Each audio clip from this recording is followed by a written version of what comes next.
السلام علیکم دوستو، آج ہم بات کریں گے ایک ایسے خوبصورت پرندے کی جسے دیکھتے ہی دل خوش ہو جاتا ہے۔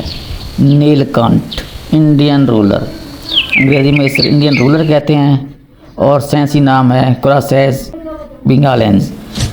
پاکستان اور بھارت میں یہ بہت مشہور ہے، خاص طور پر اس کے چمکتے نیلے پروں کی وجہ سے۔ نیل کنٹھ کا مطلب ہے نیلا گلا یا نیلا کنٹھ۔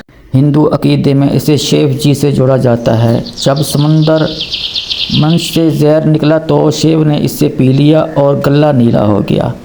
جب یہ پرندہ پروں کو پھیلاتا ہے تو نیلے رنگ کا ہار گلے کے گرد بن جاتا ہے، اس لیے یہ نام پڑا۔ دسہرہ وجے دشمی پر اسے دیکھنا مبارک سمجھا جاتا ہے۔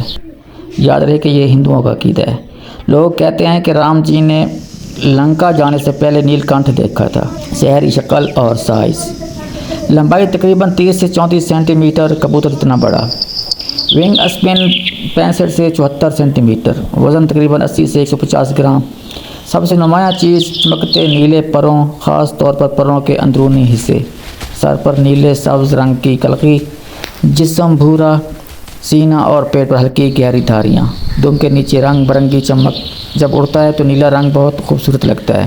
رہائش اور تقسیم، پاکستان میں سندھ، چوٹیاری ڈیم، جیونی، بلوچستان، پنجاب، چناب، تونسا براج کے علاقوں میں ملتا ہے۔ بھارت میں شمالی، وسطی اور مشرقی حصوں میں بہت عام۔ کئی ریاستوں کا سرکاری پرندہ جیسے کرناٹک، اڑیسہ، تلنگانہ۔ کھلے میدان، کھیت، جھاڑیاں، بجلی کی تاروں پر بیٹھا نظر آتا ہے۔ رویہ اور عادات، یہ ایکروبیٹک اڑان کرتا ہے، ہوا میں رول کرتا ہے، اس لیے کہتے ہیں کہ رولر۔ انگریزی میں اس کو اس لیے رولر کہتے ہیں۔ کیڑے مکوڑے، ٹڈی، چوہے، سانپ، چھپکلیاں کھاتا ہے۔ آواز کچھ کھردری چیخ جیسی ہوتی ہے۔ اکیلے یا جوڑوں میں رہتا ہے۔ گھونسلہ درختوں کے سوراخ یا دیواروں میں بناتا ہے۔ اس کے بارے میں دلچسپ باتیں، دسہرہ پر دیکھنا شگون سمجھا جاتا ہے۔ پروں کو پھیلا کر رولنگ کرنا یہ اس کی خاص ادا ہے۔ پاکستان میں کچھ علاقوں میں نایاب سمجھا جاتا ہے لیکن بھارت میں عام ہے۔ آلودگی اور شہری ترقی کی وجہ سے شہروں جیسے لاہور میں کم ہو رہا ہے۔ ہندوستان میں مقدس مانا جاتا ہے، کبھی کبھار پرانی روایات میں اسے رہا بھی کرتے ہیں۔ تو دوستو، نیل کنٹھ نہ صرف خوبصورت پرندہ ہے بلکہ ہماری ثقافت کا حصہ بھی ہے۔ اگر اگلی بار جب کھیتوں میں یا تاروں پر نیلا رنگ چمکتا ہوا پرندہ دیکھیں تو ضرور رو کر دیکھیں، شاید یہ آپ کے لیے مبارک شگون ہے۔